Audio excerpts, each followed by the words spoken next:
we're here for the purposes of the Wiping Out Poverty Now pre-launch. I think most of you who probably know me, and that's everybody here, one way or the other, you're here because you heard about the Wiping Out Poverty Now, that there is a team, a group of people who are working on a concept on wiping out poverty as a movement and as a campaign. And we are very, very excited about that. And the reason why we have sort of put in so much more effort into recording this, etc., is because we know that in today's world, the most effective way of engaging with people, in as much as you can do it in person, is also online. So I'll just give a little bit of background to the Wiping Out Poverty Now concept.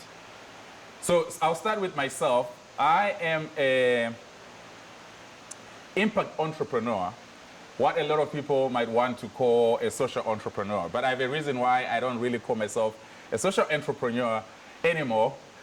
We did our bit, we introduced the concept, we definitely were pioneers in social enterprise. I've done a little bit of reading and research in the space. There's a reason why, beyond even impact entrepreneur, I love to refer to myself as a hybrid entrepreneur. The main difference, okay, I'll quickly try and explain so that we are all, at the same level of understanding what this is. I'm sure some of you, it might be one person, might have had questions. What is this that you're doing? The way you're doing it, and so it's all about innovating. It's all about really breaking with business as usual and breaking the mold. So I'll quickly explain. We know our traditional charities, some call them non-governmental organizations, some are INGOs, international non-governmental organizations. You've got amazing ones like Oxfam. I've worked with Oxfam in different ways. Before I started living here, I've had opportunities to come here through what was called the Oxfam International Youth Parliament or Oxfam International Youth Partnerships.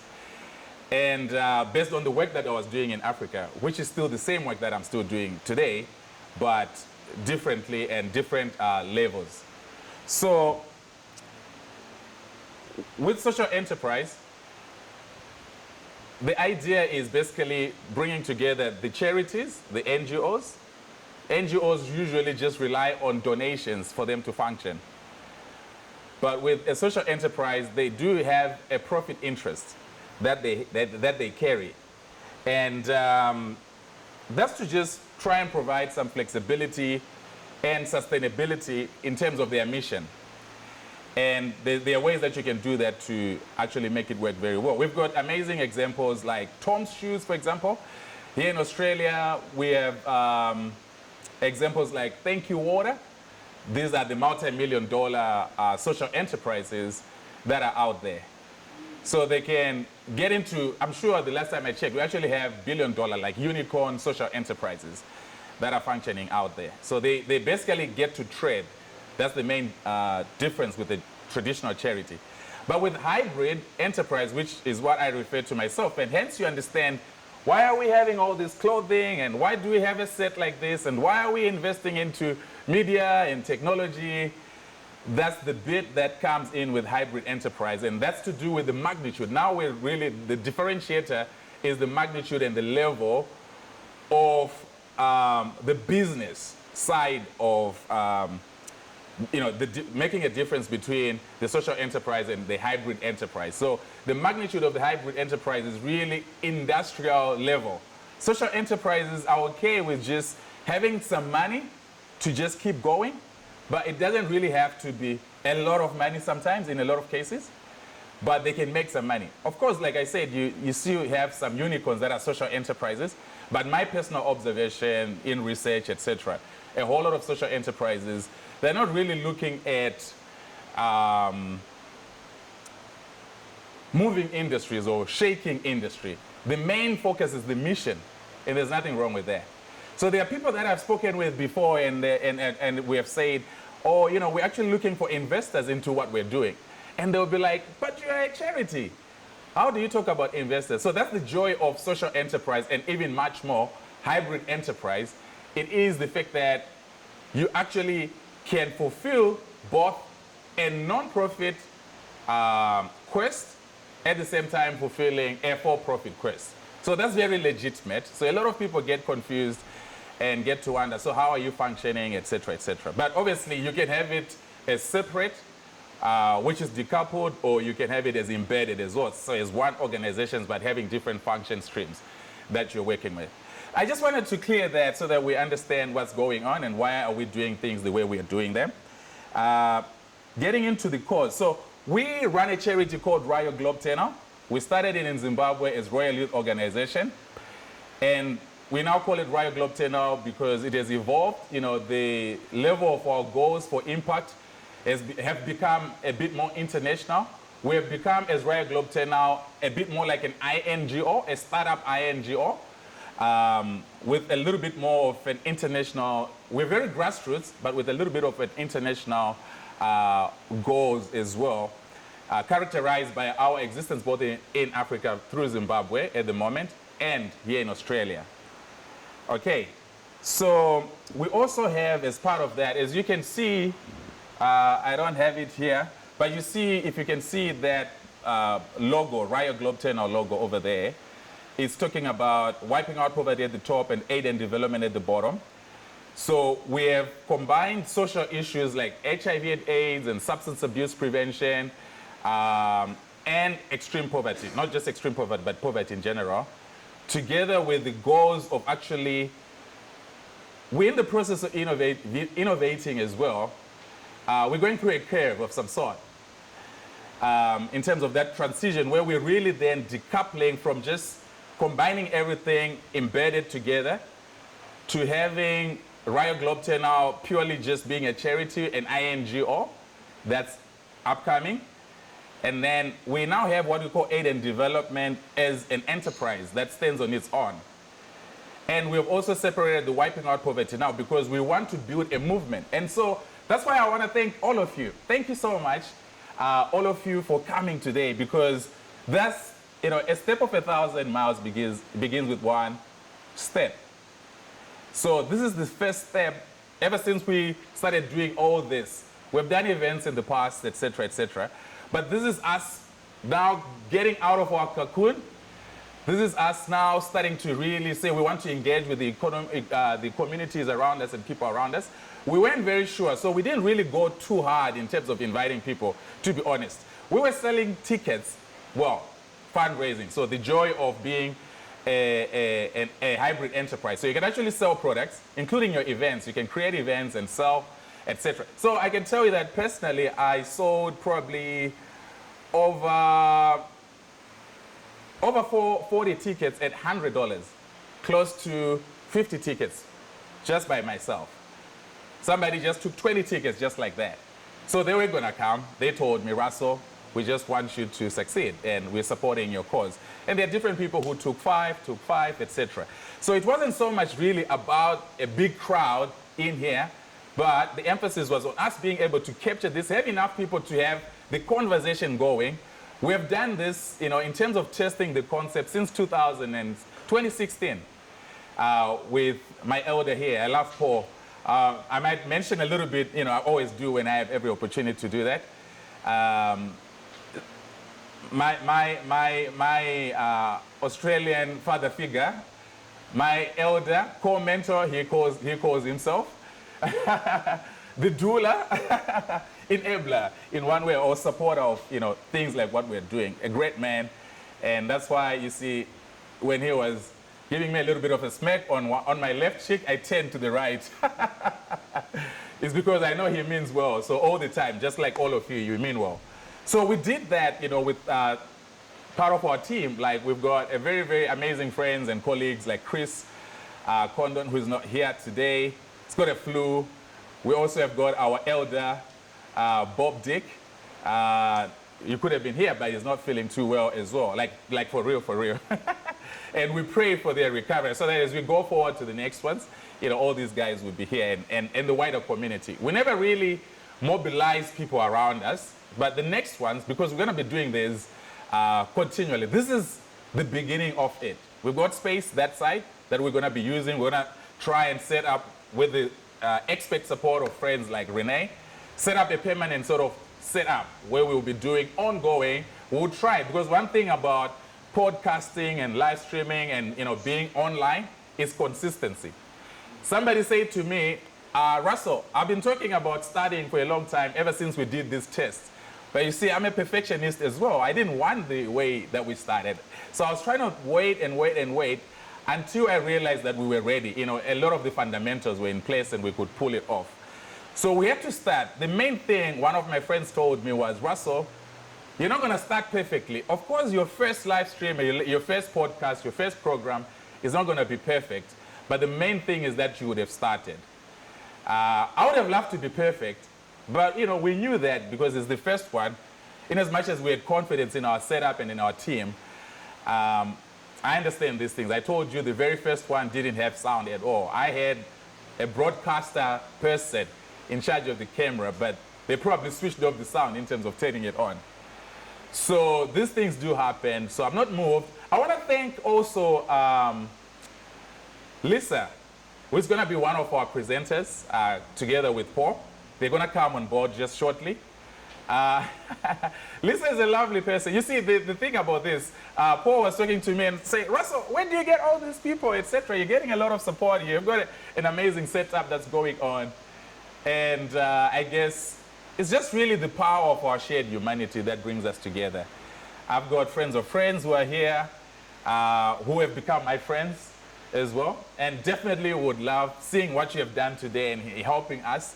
It would be nice to really officially become your friends too. You know yourselves, so that we can keep working together. Like they say, success has many parents. It takes a village to make success happen. So that's a little bit of a background and clarifying of issues. So I was explaining about how we have started and how we came to have the Wiping Out Poverty Now.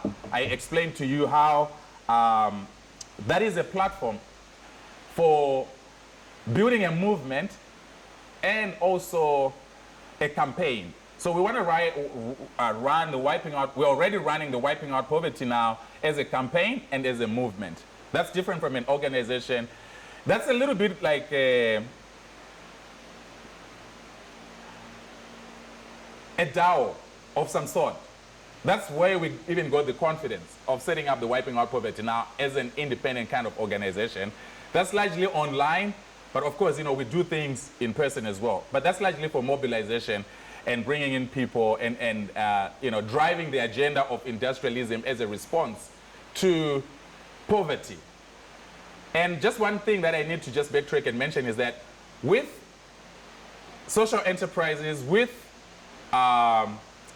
impact enterprises, and ultimately hybrid enterprises, if there are any teachers in this space, they'll be like, what is he talking about, hybrid enterprise? It's something that I'm very clear about. And my professor at QUT actually gave me a thumbs up about it. So is that we're driven largely by a mission and a cause. So the causes that we're driving, obviously, as the Wiping Out Poverty Now explains, is extreme poverty. But why are we targeting poverty? It's because we realize that if you look at issues like HIV and AIDS and substance abuse, which are big issues in Zimbabwe, where we started off, and we've got a bigger footprint, but in most of the developing countries in Africa as well and elsewhere, is because those people, it's not because they are crazy or they're dumb or anything. Poverty basically has a way of increasing one's vulnerability and risk level to things like HIV and AIDS and substance abuse. You can imagine a young woman who doesn't have work, who doesn't have an income, who doesn't have food security. Whoever controls the means of production and who has the money, who has the buying power, purchasing power, etc., can easily, especially if it's a highly patriarchal society, can easily actually take advantage. So you find that a lot of the times young women may not necessarily have power and control over their reproductive health, only because they don't have a means of their own income. So that's one simple as it is, but very important reason why we started the Wiping Out Poverty Now campaign. The goal, I'll get into it right away. We've got in other words, we're asking, how are you doing that? Our basic philosophy or thinking is underpinned by our, I can call it a slogan, which we say, a hand up, not a handout. So you see, we're trying to move away from, there's nothing wrong with charities, just one free point for free that we observed over doing this. We've been working in the same space. We started Rio with Mr. Ed. That's how we refer to each other, Mr. Ed, and you heard how he responds to me. So we started together and others almost 20, probably over 20 years ago, because we started really in my last year of high school. That was 2001. And we've seen a lot of things, that the way that the not-for-profit sector is set up, it definitely works and makes a difference in countries like Australia, in developed countries, because you've got the industries working, you've got the governments having and playing a big role in terms of funding, whether it be the not-for-profit sector itself and activities that are associated with it. But in developing countries, you don't really have a whole lot of that opportunity and luxury and funding and finances. So if you're just going to start on relying on handouts, which is what donations are, it's not going to cut it. That's why you find that it's become sort of like a vicious cycle of failure. I can go as far as mentioning closing the gap in Australia, a great initiative. But the reason why, ever since I started living here, I became an Australian and learning about it, every year, every prime minister will come in and say, we are far off achieving our goals. You see, it's funded, very well funded, but we're not really making progress. Perhaps one of the ways is it just about giving a hand out to a society to close the gap? Or do we need to do more? Probably we need to actually look at it a bit more and deliberately and intentionally from a hand-up approach. So a hand-up approach really looks at how do you really transform the socio-economic environment of those communities, especially now as it relates in communities where unemployment is so high. In South Africa, the last time I checked, the unemployment was probably upwards of 40%. So if it's upwards of 40% in South Africa, imagine what it would be probably in Zimbabwe. You know, if you just Google unemployment rate in Zimbabwe, what comes out probably, you hear debate on 95%, because most of Zimbabwe's economy is highly informal. So it's a free kind of market economy in that sense, that most of the people are not taxed because of the nature of that they do their trading. So it's largely an informal economy. So if you want to just go in such places and give handouts, you really are basing your reason or your reasoning for change, your premise for change, I think on the wrong foundation, because you need to address the underlying issues. Really, why are these people in the space? Why are they having the vulnerabilities? Why are having the high risk in terms of the social issues, social problems that I mentioned, like HIV and AIDS and substance abuse? It's because most of the young people are not employed, not underemployed, not employed. They're just idle for most of the time. So that's basically an argument about using more of a hand-up approach as opposed to a handout approach. And then we go on to the second issue, is we talk about, as our motto now, we talk about innovating work as being our raison d'etre. Innovating work is our raison d'etre, or our reason for existence. We love playing with words, so forgive us. But somebody, when I was in the shopping center, said to me, Russell, I like that. That's very catchy. So I hope it is catchy to you too. So basically we're saying, we've taken it upon ourselves to say, as we work in these developing countries, we need to focus. The hand-up approach is about creating work.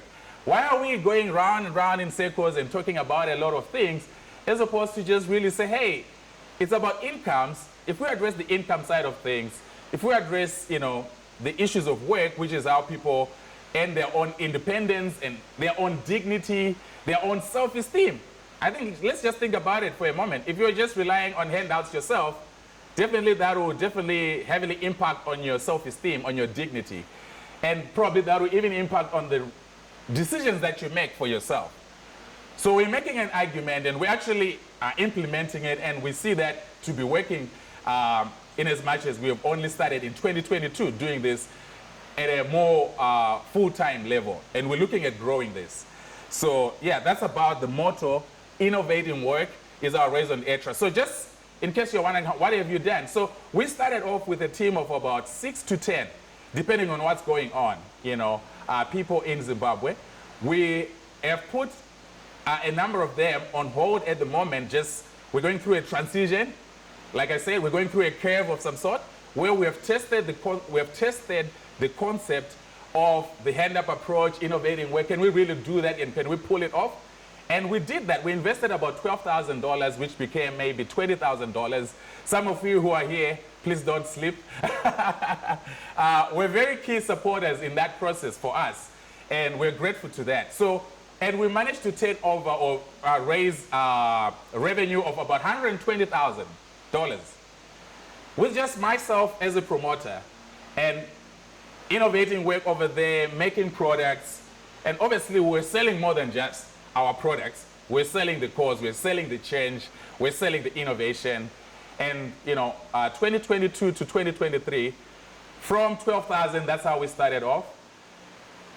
We turned 120,000. So, by any math, whether it's IRR, ROI, CAGR, whatever, we're talking investment, that's worth having a look at and actually growing. So that's the reason why we're doing this. So I don't know if I've got a moment, if they can hear me before I hope I'm not wasting their data. You see, like, I don't think we have, yeah, they're smiling, they can hear me, that's cool. So we have Mr. Ed Washington, he's our administrator in Zimbabwe. They work together with his beautiful wife, who is also my wife. All right, yeah, I was looking for a reaction. All right, so you see, in Africa, we have those relationships. We've got a relationship among us ourselves. So we can sort of domesticate the workplace as well, in as much as we can be professional, and we're good like that. So I just wanted to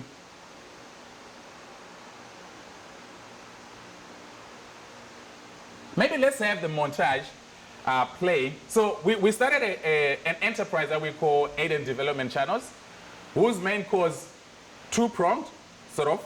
We've got the business enterprise side, where we're looking at manufacturing. That's how we started. So we're manufacturing. We're focusing on manufacturing. That's why you're seeing our backdrop. All these products that you're seeing were made from the place where those two people on Zoom are, by women and youth that we're working with. And it's been an amazing experience, a fulfilling experience just seeing that happen. And they've been doing this, obviously remunerated for the cause and the time that they've been doing this. And we're just gonna see, before you play that, and welcome to my guests. You're very much welcome. Lovely. So what's happening is that we've got the manufacturing side. So that's for us, specific to us. I've given you the broader picture, the philosophy around this, the thinking around this, right? The space and everything else. So now specific to us, we say, how are we going to do this hand-up thing? And how are we going to innovate work?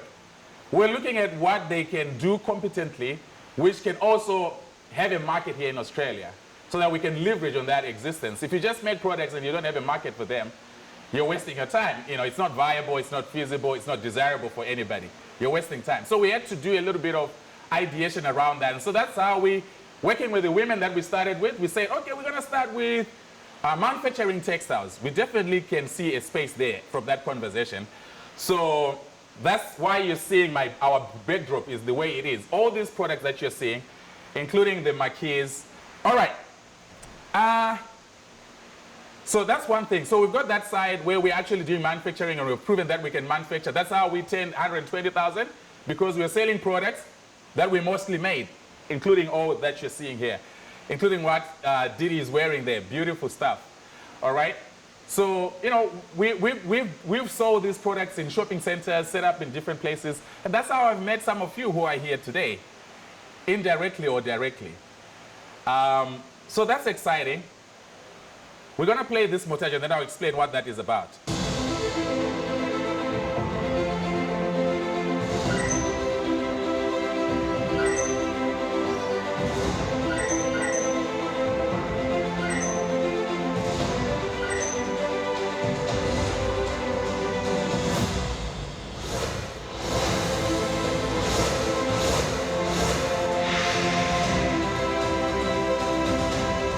So one of the things which is a big deal about today, and hence we're recording like this, and we're going to build on this, right, is that we want to start to really use the online platforms as well.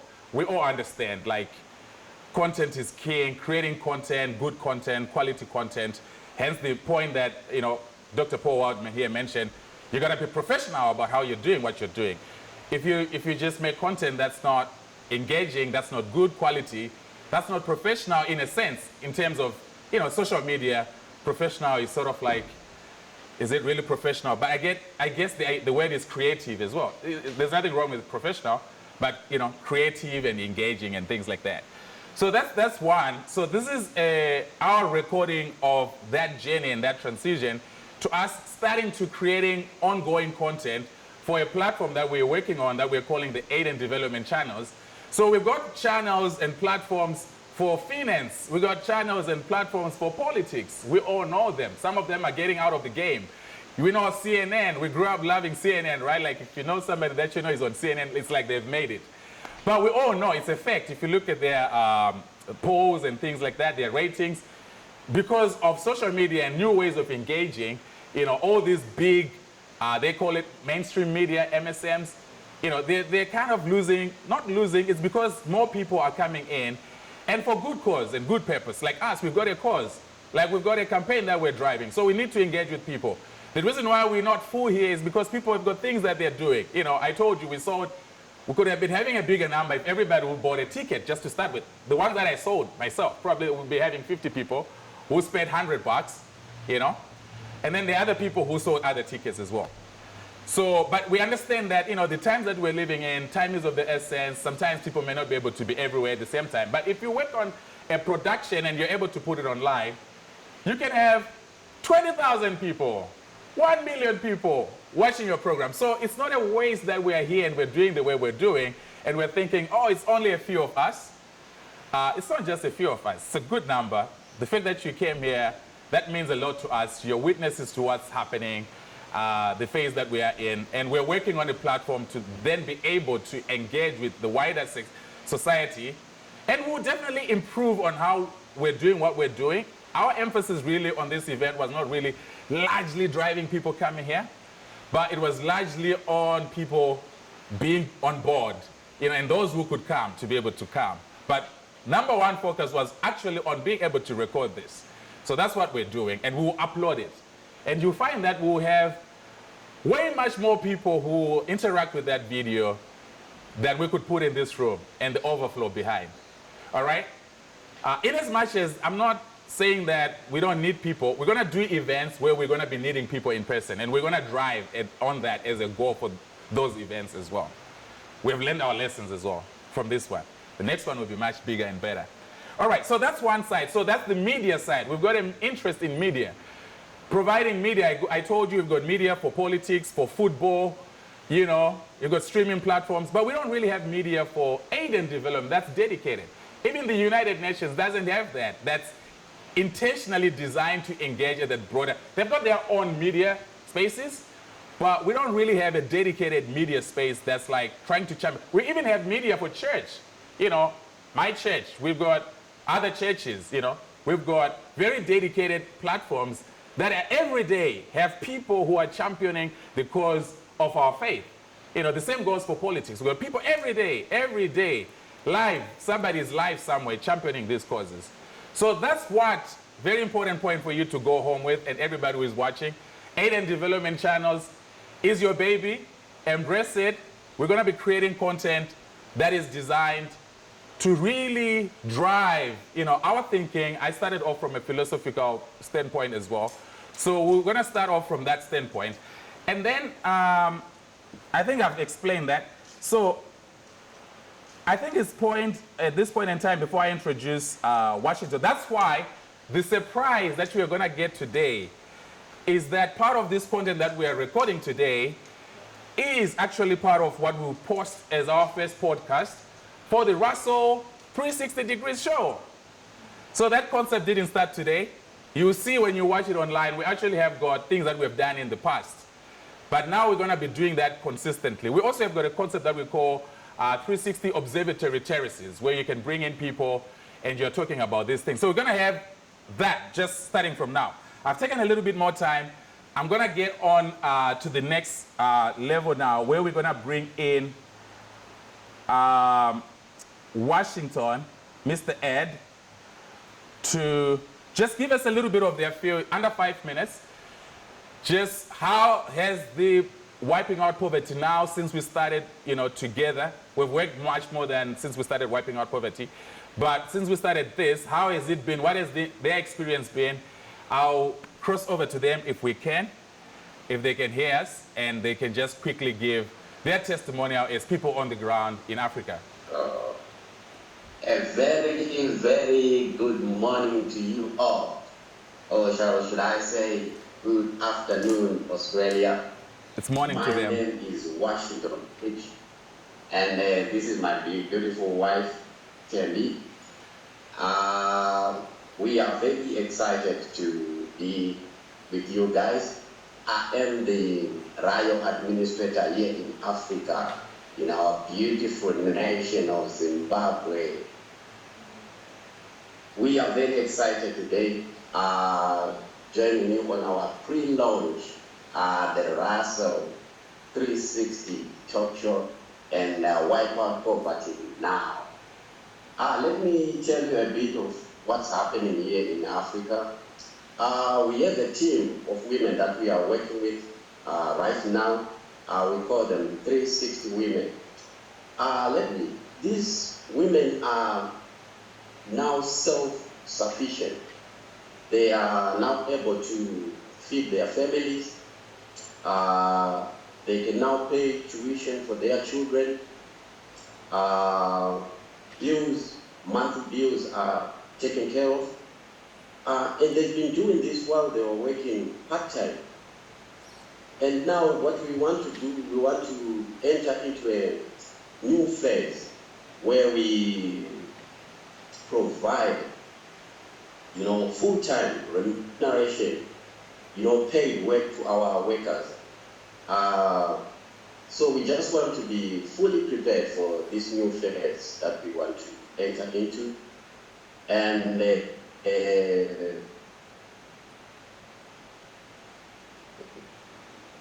we want to do this, as soon as possible, in a matter of days or weeks.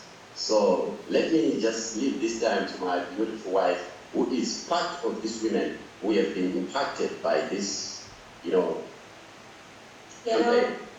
Australia. My name is Tindela Bridge, and I'm representing Rai women. I would like to take this opportunity to thank our President, Mr. Nakasu, for creating this global organization for us as women. This organization has done a lot for us as women, and it has eradicated poverty in our community, and it also created jobs for us as women. And we have plenty of sewing machines here, and we're grateful. Thank you so much. All right. So I just want to thank you so much, Team Australia, and our president, who we love to call Mr. President. Thank you so much. It's good to see our work, displayed right there. It gives us so much joy. Thank you so much. God bless you. Oh, beautiful. Can you see the feet? Can they see that? You can see the work? Yeah, we get it. That's beautiful. That's really beautiful. Yes, that's their work. So, ladies and gentlemen, this is what this is about. Yeah. We're a startup. We absolutely haven't mastered the perfection and the excellence that we want. We know what that is like, but we thought it's important for us to go on this journey, and we want to bring you along. And that is all of you who are here in person and those who are going to be watching this video later on our platform. Do we have that, just so that we get rid of that before we get to the next level? Now, we're going to be quick. So please, if you're not rushing anyway, just stay around, okay? We're going to be super fast on the next one, where we're bringing in our guest today, who is Dr. Paul Wildman and Lisa. Yeah, sure. So we're going to have Yeah, no, that's okay. We would have gotten there. So we're gonna bring in. Not right away. I abuse Paul Wildman so much. You would think he's impatient, but I've abused him a whole lot of times. And he's a good man. He's a good man. I first met Paul whilst we were having that. I just want to have that, socials, just so that people can maybe take a screenshot or something of our socials. So if you want to, you can take a screenshot of that. We just started, and please do follow us, do share with your friends. And yeah, so whilst you're doing that, we want to bring in Dr. Paul Wildman. Let's put our hands together. You can take a photo before you come.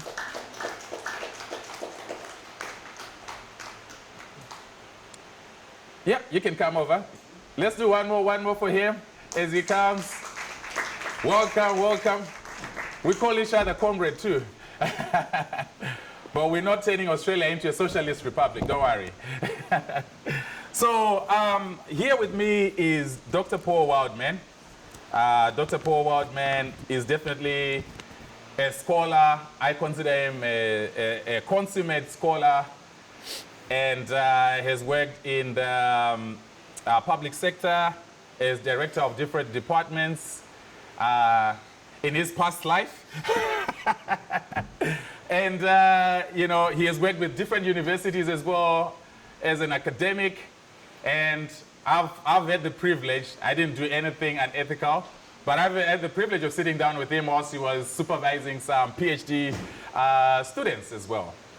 And he's a very practical, very loving man, married to Annette Kinado Wildman, a lovely, lovely woman as well. These guys, we met the very first time I visited Australia in 2004. 20 years. Yeah, it feels like more than that, actually. That's 20 years today. So that was for the International Young Professional Summit, and that's the very first time I came to Australia, and the rest is history.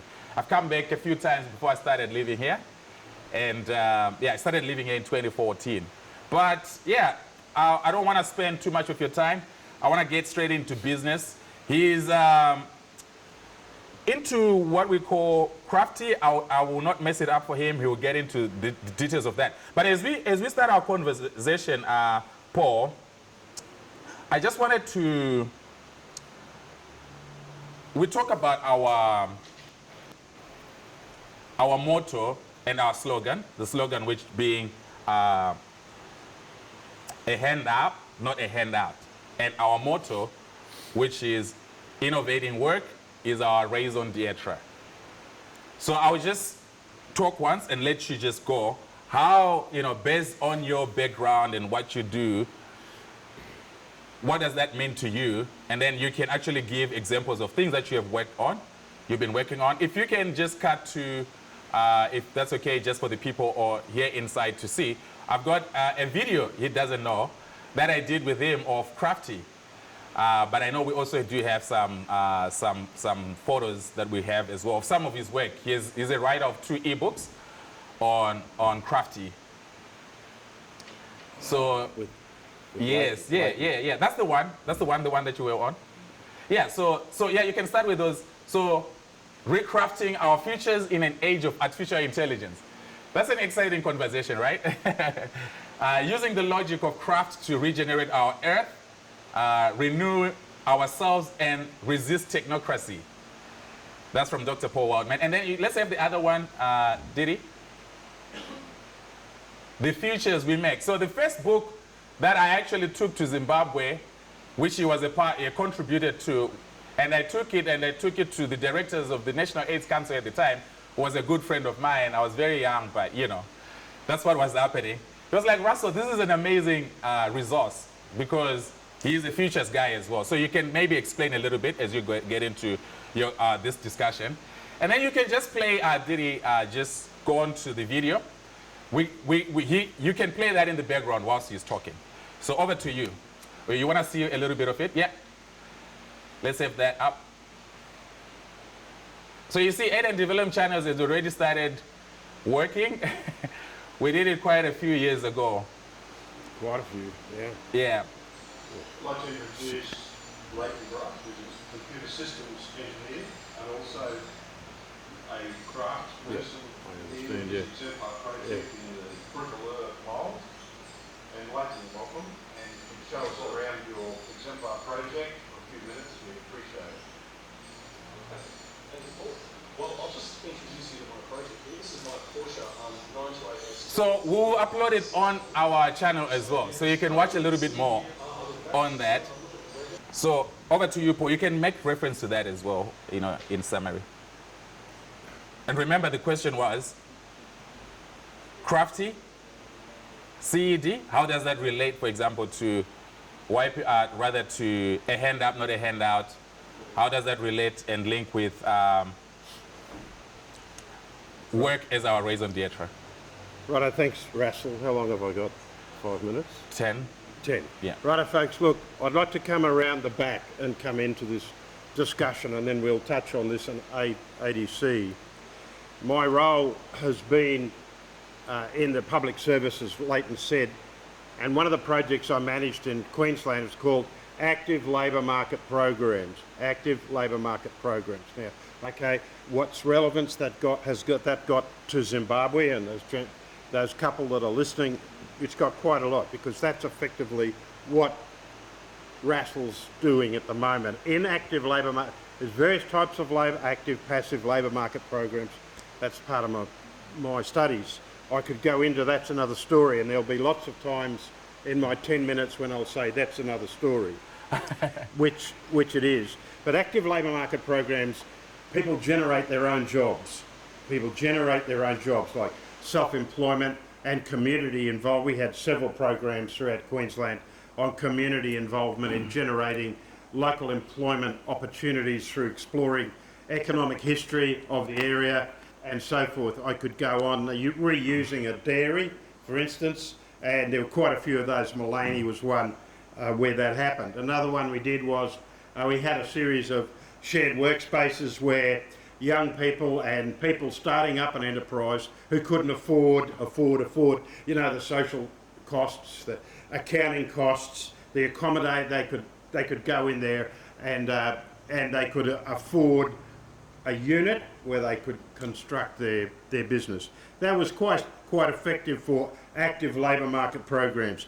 They're very cost effective, and they have a multiplier, an employment multiplier, which is an economic term. I want to bring this, and I want to submit this to Russell and to your initiative. It's very important.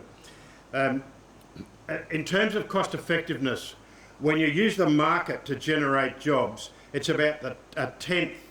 That's 10% of the cost of using the public sector.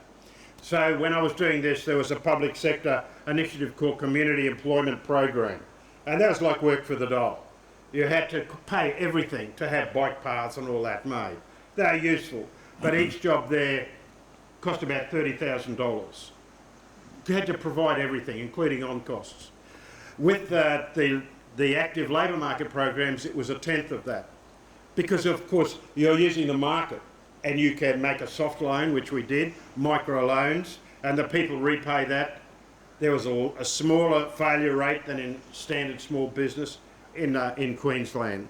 So it only cost about $3,000, allowing for a 25% failure rate, which is roughly what happened. In the broader small enterprise field at the time, it was about double that, as far as failure rates concerned. Is this relevant? Yeah, of course. Yeah. So now I touch on, and this is apropos of what Russell's doing in Zim, is the employment multiplier. Let me give you some figures. I mean, that's something that's very important in terms of the impact on the local area. We heard the gentleman say from Zim how now, and Russell, the ladies there can afford to pay for education for their children and so forth and so on. This is terribly important, and I know you know that, but a lot of the public sector people in Australia don't. That self-reliance is important. Now, if we have a look at what's called the manufacturing, the non-durable manufacturing, which is what's behind here. That's the technical term, or the economic term for that. The employment multiplier is about 5.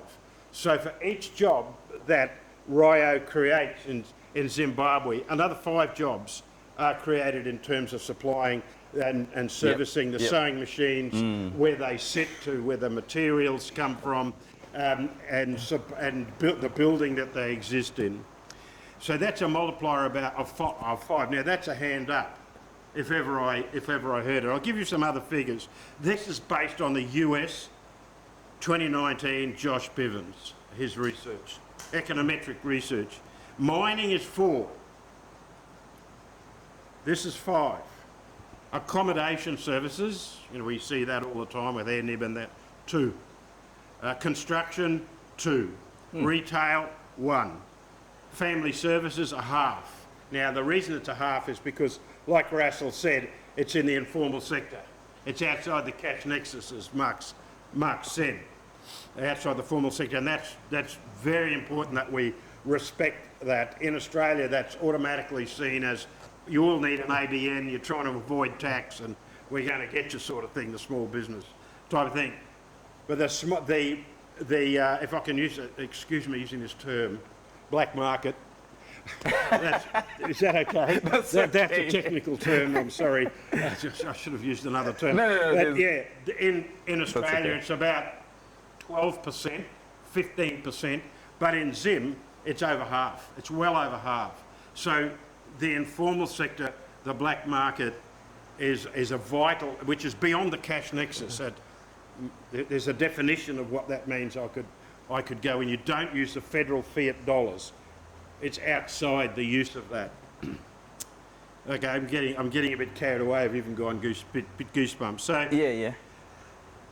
So the multiplier shows us, and the stats I showed you before, just how effective hand up can be, and how cost effective it can be in helping people change their lives from the bottom up.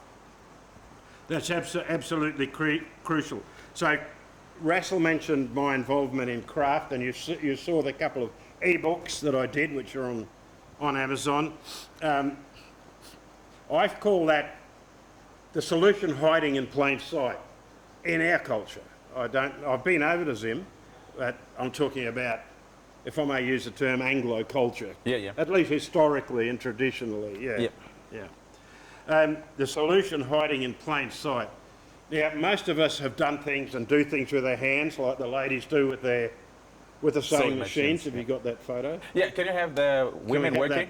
The photo of the ladies working where that gentleman was talking about on their...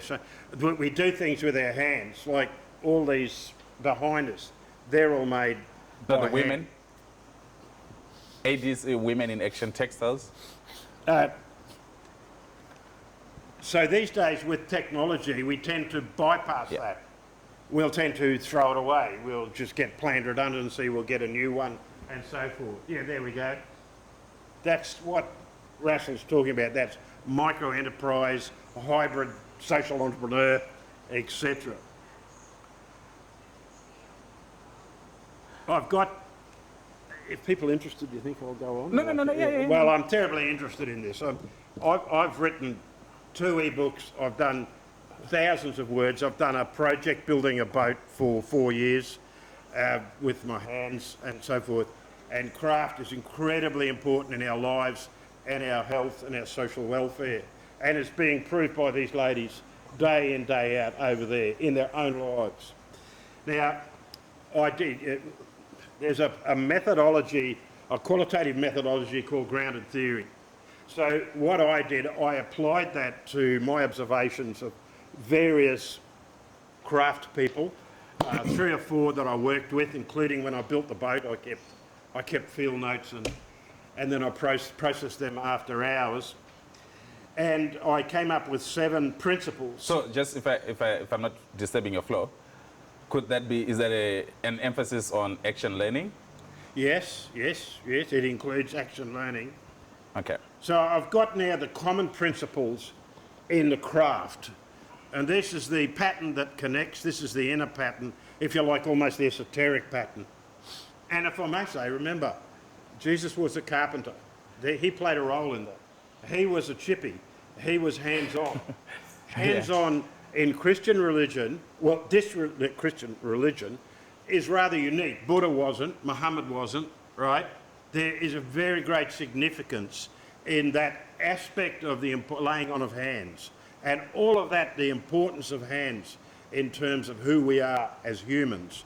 Yep. And as everything becomes automated, we use our hands less and less.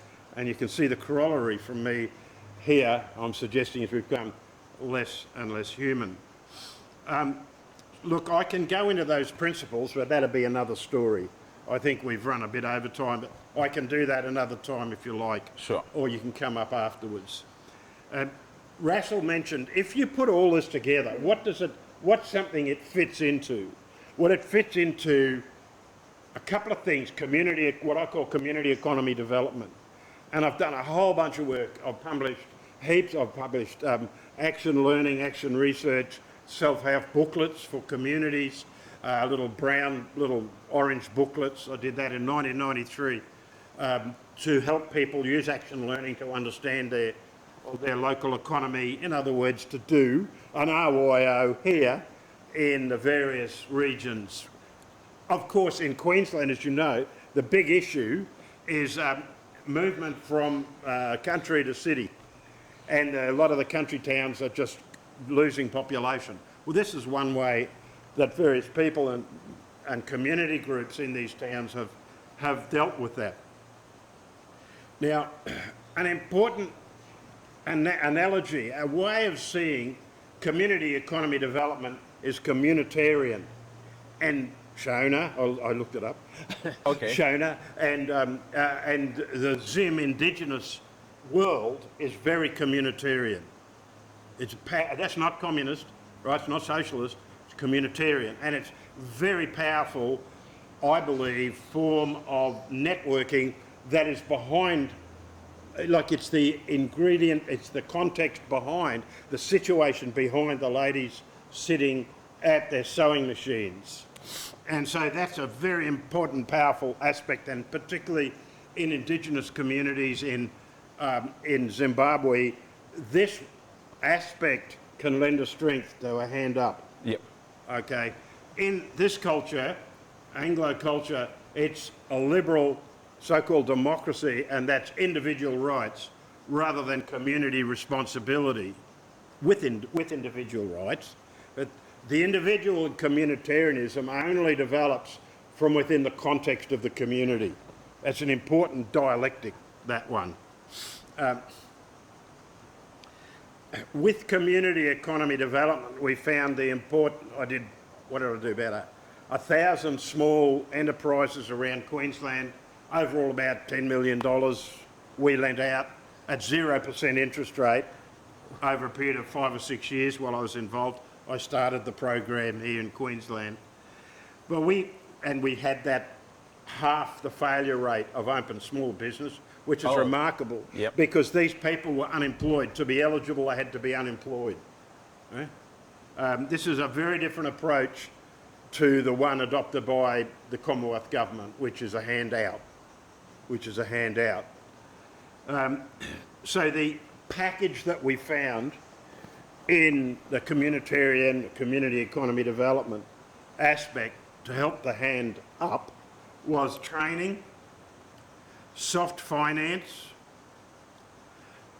a network selling. We gave them all so they could buy and sell off one another, like That's very relevant. a matrix, if you like. Mentoring is very important. That's once again your comment about the village. Yep. Remember? Yep. That's very, very important. It takes a village to... Yeah. We recognised, and this was difficult within the government, that it was outside the cash nexus. We couldn't... if you see that as bad, well then, and governments usually do, well, you can't do a program like this. So that had to be wriggled around a bit, so that some of the exchanges that happened were with local currency. I'm in the local currency in Brisbane, local enterprise trading system, right? And so there's various methods that you can use that are outside the cash nexus. And there was we established throughout Queensland local employment initiative organisations, and they would help all of these package of things happen. Yep. And we believe that's why their failure rate was about a half. Yeah, yeah. Now, a subset of community economy development is what Russell's doing, right? Social entrepreneur, hybrid entrepreneurism. And once again, I can't emphasise the importance enough of what you already know of that communitarian solidarity. Yep. Comrades. Yeah. Comrades. That's how we met today at work, right? Everybody, all of you here, one way or the other, and those who watch online who are supporters. I told you there are people who bought $100 each ticket, 20 tickets, just one person. So we've got big support. There's a lot of big legitimacy just to jump in there, comrade. And I just want to touch, before you round off, I just want to touch on the 3 points. Can you just quickly rehash the 3 points that you mentioned where you're talking about the three aspects of the things that are needed? Oh, these ones, the aspects that need a package. Yeah, the package, yeah. What are they? Just quickly. As an aside, I've been in meetings where people have actually asked me not to call them comrades. Quite in Australia, it's a bit of a sensitive issue. Yeah. Love it. Yeah, I mean it. You're having fun, I know. We don't, because in Zim that used to be a thing, you know, when Mugabe was ridgy-diggy, you know, he's not dead, he's dead now, but he went down the tube, the breadbasket of Africa, you see. So, at any rate, that all emphasises the importance of what Russell's doing, because the superstructure doesn't exist. Yeah. It's using the term, it's a failed state, largely, and so you need the sort of initiatives that Russell's mentioned. But what Superstructure. Beg pardon? No, superstructure, yeah. Superstructure. Yeah. Very Go on, yeah. Well, Russell's got another term, civic space, like civic organisations. That's one of the first things he goes after, is groups like this. Because groups like this do things like that. So civic organisations, civic space, very important. So the package to build it together were the importance of training. Yeah, training. The importance of peer support. Peer support, guys. The importance Takeaways. of mentoring. Mentoring. Outside the cash nexus. Yep. And informal sector. And yes. Yep. And having an intermediary. And the intermediary here wiping out poverty now. That's right, exactly. That's the platform that we're setting up. In the official sense, the intermediary organisation is a certain theoretical application of active labour market programs that comes through the UK.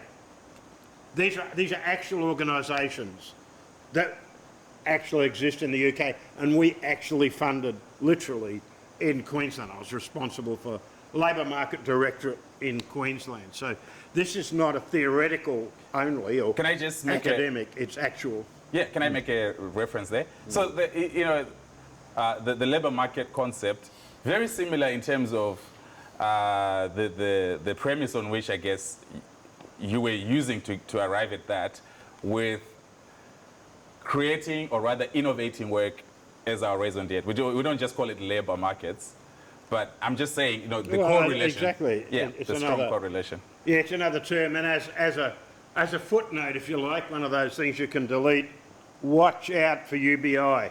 Boom. Now, Russell's approach is a counterpoint to universal basic income. Now, as AI hits economies, hits labour markets, it already is, particularly when AGI comes along, artificial general intelligence, you'll find the move towards UBI, universal basic income, will come in stronger and stronger, and I would advocate an approach like this is much more relevant for the task at hand, but that's another discussion. That's another discussion. That's definitely for the upcoming episodes of... We chose to start, we've got the 360 Observatory Terraces, we've got Action Dialogue, we've done Action Dialogue nights that we never recorded, sitting on this couch and other chairs with him and others. So now we're beginning to come out and taking these conversations confidently. I want to make credit to Paul and his colleagues at the Hot Futures Group, because they inspired me as well in terms of perspective and really learning, understanding, conceptualization, etc. Sometimes I'll get into meetings where I'm like, what are they talking about? You know, and that's why I've, you know, always been inspired and challenged, you know, to keep learning and keep reading and then innovating. So it's exciting. So this is just the start. I think you've given enough whetting of our appetite, Paul. One more thing? Yep. I want to thank Russell on behalf of all of us, and thank you folks, for making an initiative like this real in the context of your faith community and in the context of the church where I used to come when I was a little bloke. It used to be packed, the church used to be packed, and we had to put those seats down the side which are folded down. I used to come here before this church existed, when the wooden one at the back was the one that existed. What I'm trying to say is that it's very exciting and electrifying to have RYO and hand up type of situation like those folks have been talking about exist within this context. It's reassuring, and I believe it has a lot of energy, and it's like a belief or something I've been trying to have happen unsuccessfully for many years. But congratulations to Russell. Thank you. Wow. One more time, ladies and gentlemen. All right, well done. Thank you so much. Thank you so much. I think, you know, it was getting even more and more electrifying. And that's why we want to set up a permanent sort of studio setup where we will be able to do this more regularly. So I want to bring on board, let's put our hands together to, I hope somebody has taken photos for me. Has somebody done that? Pastor B, can you do that for me? And even before Nick and Hannah, I hope if they are going to leave before you go, you can come. Just come. I just want to appreciate you. Just come to the front. I invited cadets of Trey here. So they were very helpful. You see, you might just look at this setup and think it's just what it is, but I just want to appreciate you just like everybody else. You can come to the front. Come and sit here 2 seconds.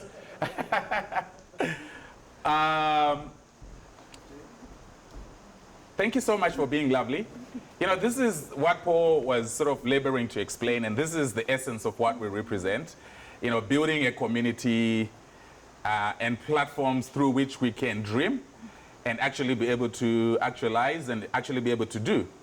And so when you showed up, you know, obviously courtesy of Tracy, who also invited you. I've met you before, yes, but it was special. Like for us to sit here, we needed your power. So I'm just appreciating the sense of community. What you did, you know, was very, you know, spectacular, amazing. That's the essence of. I'm just saying this to put across the point that when we are building a platform like Wiping Out Poverty Now campaign, that's what it is about. You saw the list of the package or sort of prerequisites that Paul was mentioning. You know, that peer support is very important as well, and that's a sense of working together and coming together, a sense of coalescing together, a sense of conglutination. Yes. So that's what we're doing, and I just wanted to acknowledge that. It's good that you came in front, then we have it, and then maybe if it's relevant with your approval, we can actually add it to our file. Is that okay? Sure. That's fine. All right. Do you have anything, just reflections before you go? You don't want to say anything. That's okay. You don't have. You've done enough already. So did you, I think that's about it. Thank you so much. Let's put our hands together for them.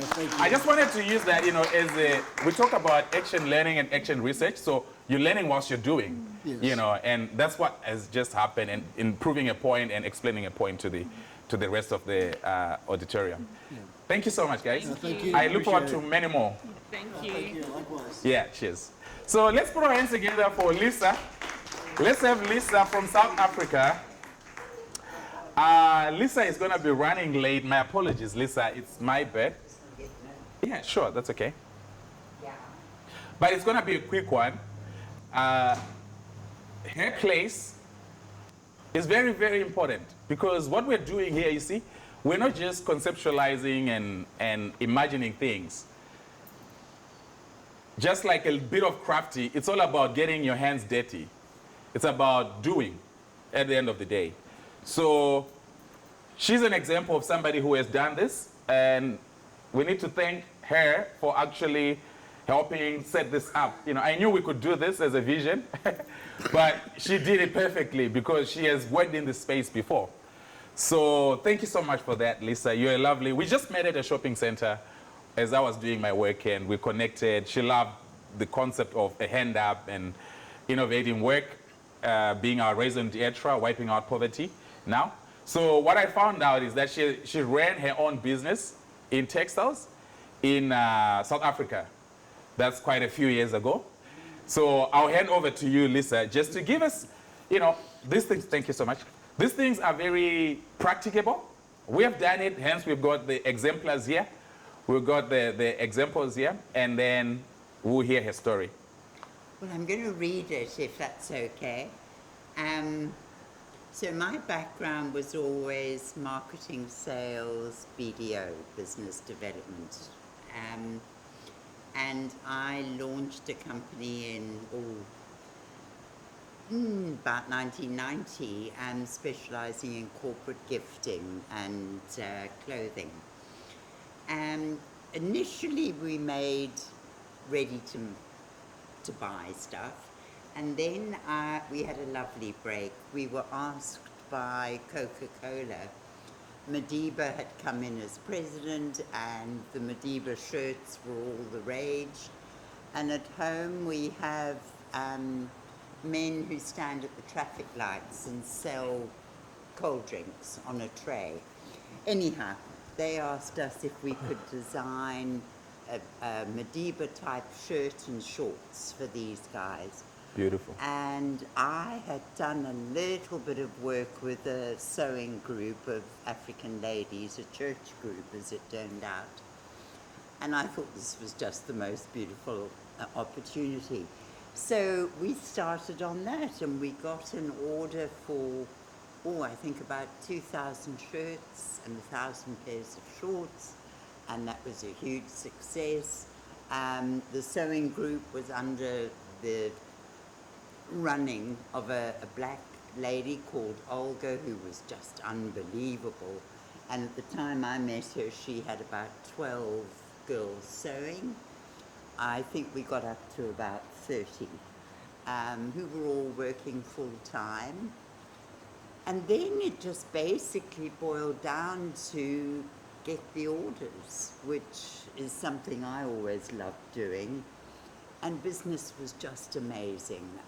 From Singer sewing machines, who said, how many machines do you want? From people like ABI, Coca-Cola, BMW, Deloitte, whatever we came up with, it was, I forgot to bring it, but we did bracelets, beaded bracelets, and we do a lot of beading in Africa. And we used those for corporate events as serviette holders, and then afterwards they could use them as a bracelet. So we did hundreds and hundreds of those. We did aprons for people like Domino's and restaurants, notebook covers as a corporate giveaway. There were just so many ideas that you could do. I think found a market at the time. Yeah, so that basically, I'm afraid, went on for about 7 years. I then left Durban. We purchased all our fabrics. I purchased them for the group. I designed the products. Durban at that time was really the centre of the clothing industry in South Africa, and a huge amount of CMT was done. CMT being cut, make, trim. And the cutting, then the cutting factories started closing down. Stuff was coming into China too cheaply, coming in from China too cheaply. And so it just didn't make sense to keep these operations going. Then cotton, which I think like Australia, South Africa used to grow a lot of it, and then it became cheaper to bring in Chinese cotton, etc. So a lot of those sort of aspects became quite difficult. For CMT especially, yeah. For CMT, but then we found that clients like here were doing Let's Go South Africa made. All right. So if the product's going to cost another 50%, great. It's South African cotton, South African labour, etc. Exactly. So I think that's where we are. You find the same thing, I have no doubt at all, I know, that this particular group all made a really good living, which then progressed to they're having sufficient monies to pay for education, as you mentioned, being able to build their own houses, and put in a fridge and an oven, etc., which rather than cooking on an open fire every night, a sense of purpose and fulfillment in having a meaningful occupation, and being able to put food on the table every day. Wow. Any questions? Beautiful. Yeah. Is there any question? That's from somebody who has lived it and has done it.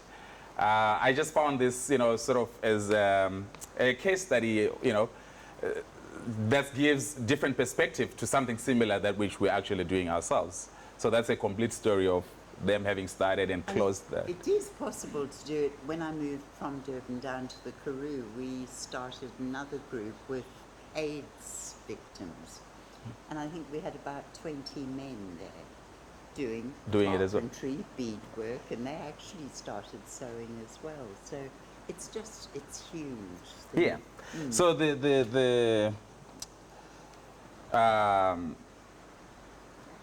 obviously the nature of the industry and the space, it just keeps on having or creating opportunities. Not necessarily fast fashion. That's not what we sort of intend to do. But if you look at what she's talking about, it's things that, you know, use aprons, shorts. Yeah, exactly. So there's a whole lot, you know, in terms of the opportunities within that space. Caps was a huge one. Let's have a look here. What are we talking about? This is a little bit of, yeah, that's the final one, and then we close this session and we're about to be done. So I'll wait for the camera to be properly set. So we've got, yeah, I think that's mine. Yeah, sorry, go. That was another one we did on... Tote bags? Yeah, for checkers. Oh, right, yeah, and throwaway yeah. fabrics. So that tote bag, when I put them on the market here in Australia, Nice. that's a secret. It just flew. I even had people forcing me to pay and then wait for it. So we said we're parking our production.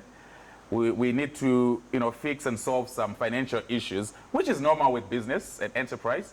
You know, you gotta capitalize and recapitalize, you know, capitalize for growth. You got different stages. This is our accelerator after doing this for a full year, you know, proving the concept and everything else. So we're working hard towards that. We've got different opportunities.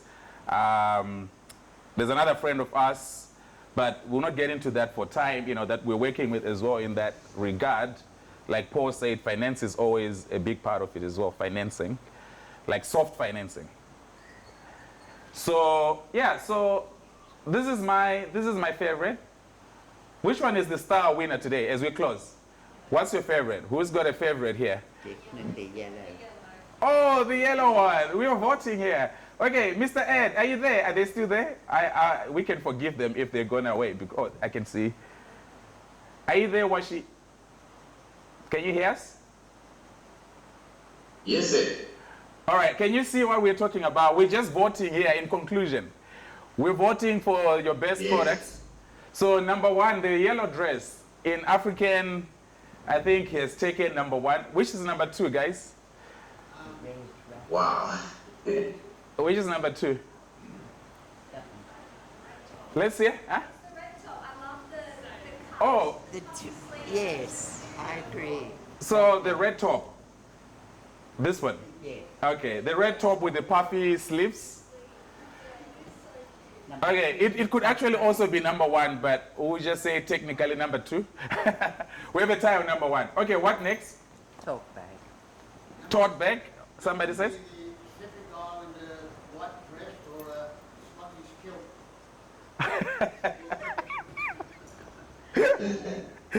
Okay, is it the blue one and white? Yes. Okay, cool. The baby dress, blue top and white. Yeah, yeah. Yeah, I don't. They did all that. I don't own the rights to that. Well, we do technically as a business, but yeah, that's innovation. This is just acknowledgement of your work, and you know, I know we put in a whole lot of time and hours for us to be able to come to this level, you know. Mentorship, like Paul was mentioning, is a critical aspect of it as well. We've had tons and tons of time that we had to go back and forth and laugh at ourselves and say, how can we improve this? So we're very excited, you know. Like I said, we've got very high desirability on the market. I want to appreciate all of you for coming today. And everybody who's going to be watching this later on, very high legitimacy as a brand that's coming up as well, very high feasibility. The desirability is amazing. The support is out of this world. Hence, we're having the confidence to start to actually really come out the way we're doing. We're very protective of ourselves because it's not all rosy, but it's all fun. Absolutely, you can trust me. Yeah. We can't ignore the handbag at the top of the screen. Yeah, the tote bag. She mentioned it. Yeah. So tote bag number 3. All right. Yeah, and then those are just nightcaps. In case you're wondering what they are. Nightcaps or what? What's the other word? They're, you But wear what them do you as call it? scrubs. Bonnets. They protect the hair from breakage throughout Yeah, exactly. the hairstyle. Absolutely. All right, guys. So can I just ask for something in conclusion? If you're not camera shy, just those who are not camera shy, can we just come and just coalesce around here and just take our photo? And then we close the day. You can keep the camera rolling. And then we're done. Guys, anybody with anything to say, just your own reflections. It doesn't have to be many words. What do you think of the, just somewhere there? Stand here. What is, you know, you had what you had today. We have met, you know, we have met one way or the other. We've spoken about this at different times. The only thing I Just would so that say it's- is be careful not to spend too much time on systems and get the sales. Because Sure. that's what's going to give the girls money. That's true. Yeah. Absolutely. All right, lovely. Anybody, guys, just your final words, just your final reflections, and please, your thoughts. I know you do have. So just shout, you know, it could be a few words. What's the word that comes to your mind about this? Because we're doing this for the world. Progress. Because this is not just about Zimbabwe, remember. The Wiping Out Poverty Now campaign yes. is beyond Zimbabwe. We love Zimbabwe. That's where we started. We have a footprint. But it's for everywhere where there's extreme poverty. It could be even, you know, we live in the best country probably today, but we still have pockets of poverty. There's always going to be people who fall through the cracks. So it could be some back of beyond communities here, but it could also be, and the poverty in the first world can take a different shape, of course. It might not necessarily be poverty of food, but that failure to go for a holiday, that could be poverty, you know, or not having and accessing well-being. So I just wanted to get, you know, I've always said we want to go to PNG, we want to go to surrounding closer nations where the circumstances are a bit similar to those that we have in Zimbabwe, and just build, you know, gradually. That's offshore, sort of closer home, but, you know, we're building the market to be accessible. Like I said, we're a little bit of a DAO as well, like a DAO, decentralized autonomous organization that's reachable anywhere and everywhere. So any final comments?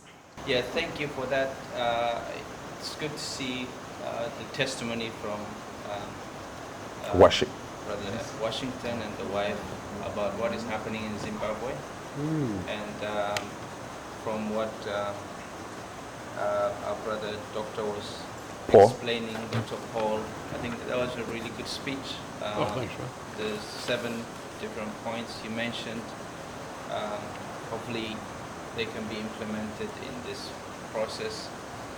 It's about empowering people so that they're able to be a productive part of their society and their economy instead of just sitting there and waiting for someone to come and do something. So yeah, my prayer is that this will continue to impact more and more people, because at the end of this conversation there are real families, real people that are grateful that somebody is thinking about them and creating a platform for them to be empowered. So yeah, thank you so much. God bless you and your vision. All right, somebody else, please. I was just thinking that, you know, this is such a great vision to be able to move forward, but it's going to take people to move it forward. So, you know, like if it's in your heart, you know, it takes action. So it's going to take a team, just like Russell said, it's going to take a team to move this forward. And so, you know, if you have that feeling in your heart that this could be a place for you, then then step forward and have those conversations and start working together and seeing what we can do with this. So yeah, I think that your vision is amazing, and it'll be. I can't wait to see it go to the next level. Thank you. Awesome. Yeah, just jump in. Following through with what was just said, it's spiritually breaking the mold as well, and I really feel like kingdom businesses are going to hatch Wow. from all corners of the globe.